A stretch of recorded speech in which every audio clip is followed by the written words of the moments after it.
IPS यानी Indian police service बहुत बड़ी पोस्ट है और एक आईपीएस ऑफिसर बनना लोगों का सपना होता है, क्योंकि इस पोस्ट को पाने के लिए लोग कड़ी मेहनत करते हैं। लेकिन फिर भी कुछ लोग इसमें सफल नहीं हो पाते और कुछ लोग ये नहीं जानते कि आईपीएस ऑफिसर बनने के लिए और इसके लिए किन किन चीजों की जरूरत होगी।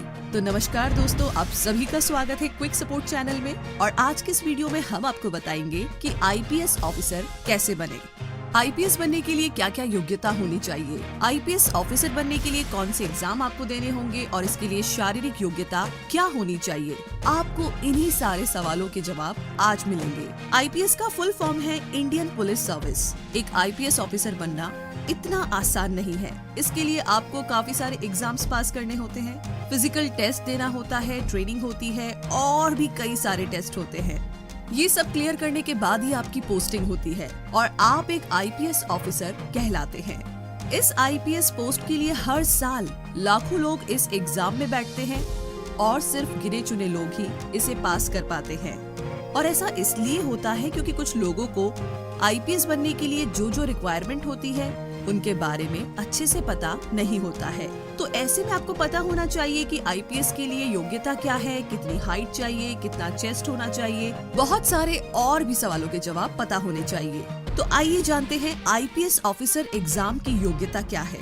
आईपीएस बनने के लिए आपकी उम्र 21 से 30 साल के बीच में होनी चाहिए, लेकिन यहाँ पर SC/ST कैंडिडेट के लिए 5 साल की छूट है।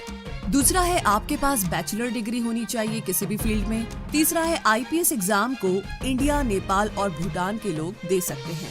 अब बात की जाए शारीरिक योग्यता की, तो आईपीएस ऑफिसर बनने के लिए पुरुष के लिए कम से कम 165 सेंटीमीटर यानी कि 165 सेंटीमीटर लंबाई होनी चाहिए। ये जनरल कैंडिडेट के लिए है। अगर आप SC और OBC कैटेगरी के हैं तो इसके लिए आपको कम से कम हाइट 160 सेंटीमीटर यानी कि 160 सेंटीमीटर होनी चाहिए। इसके अलावा 84 सेंटीमीटर चेस्ट यानी कि सीना होना चाहिए। आगे महिलाओं की बात की जाए तो महिलाओं के लिए हाइट कम से कम 150 यानी कि 150 सेंटीमीटर होनी चाहिए, जो कि जनरल कैंडिडेट के लिए है। और अगर SC OBC कैटेगरी की महिलाओं की बात की जाए तो लंबाई 145 यानी कि 145 सेंटीमीटर होनी चाहिए। इसके साथ ही महिलाओं की चेस्ट 79 यानी कि 89 सेंटीमीटर होनी चाहिए। लंबाई के साथ साथ आई साइट की बात की जाए तो ठीक आँखों के लिए आँखों का विजन 6/6 या 6/9 होना चाहिए और वीक आई विजन 6/12 या 6/9 होना चाहिए। तो ये कुछ रिक्वायरमेंट है जो कि एक आईपीएस ऑफिसर में होनी चाहिए। तो अगर आपके पास ये सब क्वालिफिकेशन और शारीरिक योग्यता है तो आप इस एग्जाम में बैठ सकते हैं और एक आईपीएस ऑफिसर यानी पुलिस ऑफिसर बन सकते हैं। तो आइए अब आगे जानते हैं कि कैसे आईपीएस ऑफिसर बने। पहला है 12वीं क्लास पास करें। एक आईपीएस ऑफिसर बनने के लिए सबसे पहले आपको 12th की परीक्षा पास करनी होगी।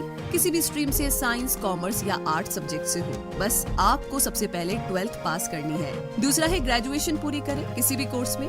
जैसे ही आप 12th पास कर लेते हैं तो इसके बाद अब आपको अपने हिसाब से जिस भी सब्जेक्ट में इंटरेस्ट है उसमें अपनी ग्रेजुएशन की डिग्री को पूरा कीजिए। एक आईपीएस ऑफिसर बनने के लिए ग्रेजुएट होना बहुत जरूरी है, तभी आप आईपीएस एग्जाम में बैठ सकते हैं।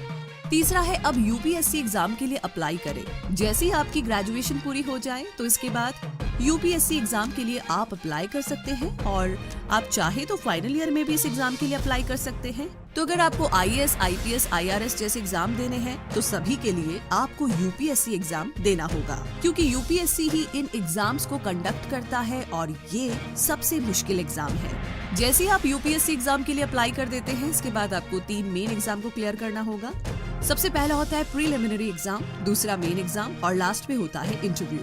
और ये सब क्लियर करने के बाद आपको ट्रेनिंग के लिए भेजा जाता है और आप एक आईपीएस ऑफिसर बन जाते हैं। चौथा है अब प्रीलिमिनरी एग्जाम क्लियर करें। यूपीएससी एग्जाम में अप्लाई करने के बाद अब आपको सबसे पहला एग्जाम क्लियर करना होगा जिसका नाम है द प्रीलिमिनरी एग्जाम। इसमें 2 पेपर होते हैं और दोनों ही ऑब्जेक्टिव वाले सवाल होते हैं, यानी कि 4 ऑप्शन वाले। तो दोनों पेपर 200-200 मार्क्स के होंगे। तो नेक्स्ट राउंड में जाने के लिए आपको इस एग्जाम को क्लियर करना होगा, जो कि बहुत ही जरूरी है। पांचवा है मेन एग्जाम क्लियर करें। जैसे ही आप पहले एग्जाम को क्लियर कर लेते हैं इसके बाद अब आपको मेन एग्जाम क्लियर करना होगा, जो कि बहुत मुश्किल होता है। इसमें आपको टोटल 9 पेपर देने होंगे, जिसमें आपको रिटन एग्जाम के साथ साथ इंटरव्यू भी देना होता है और ये थोड़ा मुश्किल होता है। इस एग्जाम को बहुत सारे लोग क्लियर नहीं कर पाते हैं। तो अगर आपको आईपीएस ऑफिसर बनना है तो आपको अच्छे से और एग्जाम में टॉप मार्क्स लाने होंगे। नंबर 6 पर है इंटरव्यू राउंड क्लियर करें। जैसे ही आपके दोनों राउंड क्लियर होंगे, उसके बाद अब आपको पर्सनल इंटरव्यू के लिए बुलाया जाता है, जो कि करीब 45 मिनट का होता है। तो आपको इंटरव्यू क्लियर करना होगा। यहाँ पर कई इंटरव्यू लेने वाले पैनल होते हैं जो आपसे काफी मुश्किल और ट्रिकी सवाल पूछते हैं, तो आपको इसके लिए तैयार रहना होगा, तभी आप एक काबिल आईपीएस ऑफिसर बन सकते हैं। नंबर 7 पर है आईपीएस ऑफिसर की ट्रेनिंग को पूरा करें। जी हाँ, जैसे आप ये सारी चीजें क्लियर कर लेते हैं, इसके बाद आपको आईपीएस ऑफिसर बनने के लिए ट्रेनिंग पूरी करनी होती है। तो इसके लिए आपको मसूरी और हैदराबाद जैसे शहरों में ट्रेनिंग के लिए भेजा जाता है।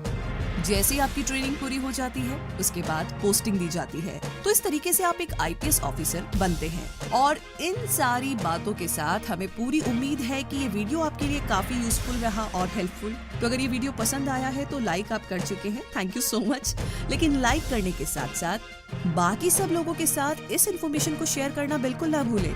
साथ ही चैनल को सब्सक्राइब कीजिए और ऑलरेडी आपने कर लिया है तो बेल आइकन को प्रेस करना ना भूलें ऐसी और भी अपडेट्स के लिए। इसी के साथ इस वीडियो को देखने के लिए बहुत बहुत धन्यवाद।